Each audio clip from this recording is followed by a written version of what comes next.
Good morning and welcome to this episode of 50 Top Remedies. Today is Phosphoricum acidum, which is phosphoric acid.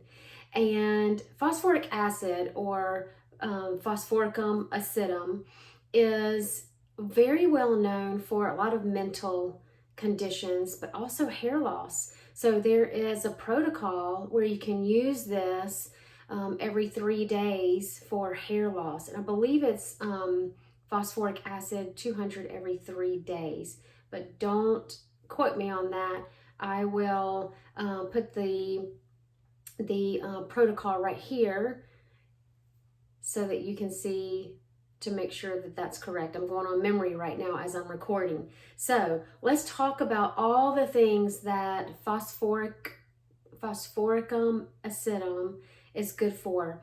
So grief, a history of grief, or a current grief. So, let's say you've had a loved one die, or a pet die or something.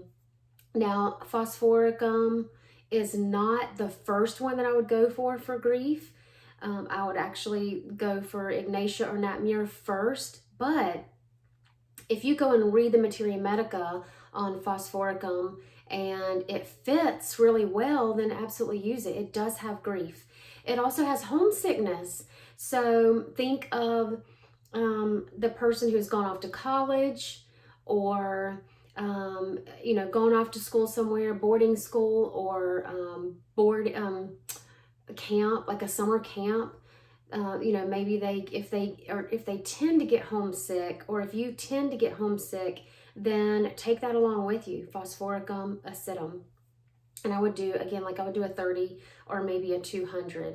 So also, this is good for a disappointed love. So maybe divorce, or possibly just a breakup of some kind, where, a person, maybe you got cheated on.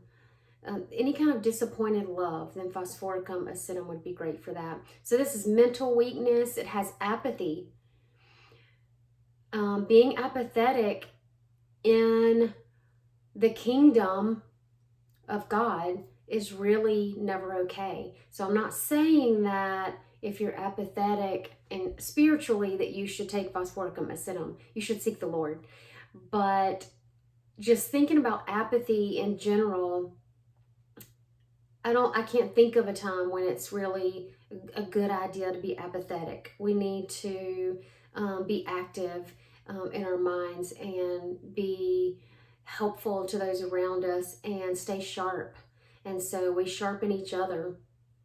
So brain fog, debility, chronic fatigue, and weakness. Again, there are others for chronic fatigue and weakness, but this has that as a bold symptom. So it's a big one for chronic fatigue and weakness.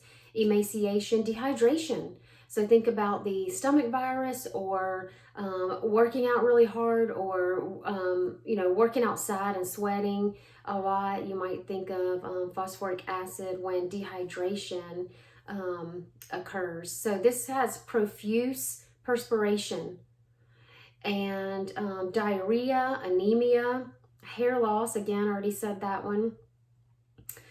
Diabetes, and the things that might bring the phosphoric acid condition on are the ill effects of bad news, disappointed love, grief, chagrin, shock, separation from home. So that's, that homesickness, loss of fluids, drugs, medications, overlifting, overstudying, injuries, and operations. So I hope that this short little video has blessed you today. I hope that you learned something new about Phosphoricum acidum. And also, we usually say phos-ac, dash-ac, AC for short. And so I would love to see you in a class, or even see your children in a class. Visit my website, melissacrenshaw.com. See what classes I'm offering right now. Check out my mentorship program, where I can really mentor you in becoming the homeopath of your home. Have a blessed day.